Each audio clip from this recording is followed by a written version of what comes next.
Today we conclude this deep exploration of divine order through Igbo and Ancient Kemetic wisdom. In both Igbo spirituality and Ancient Kemet, divine order is not simply a philosophy, it is a way of life. Alignment means living consciously. It means recognizing that your thoughts, words, actions, and relationships all contribute to either harmony or disorder. In Igbo cosmology, alignment comes through connection with Chi, respect for Allah, truthfulness through Ofo na Ogu, and responsibility to community and ancestors. In Ancient Kemet, alignment comes through living according to Maat, truth, justice, balance, discipline, and harmony with cosmic order. Both traditions teach that spiritual growth is not about perfection.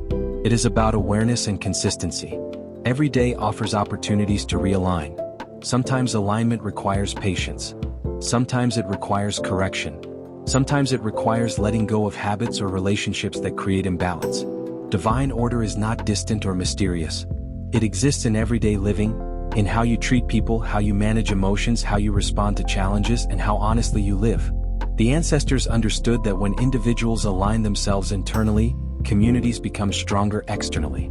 Living in alignment means becoming intentional. It means understanding that even small choices shape destiny over time.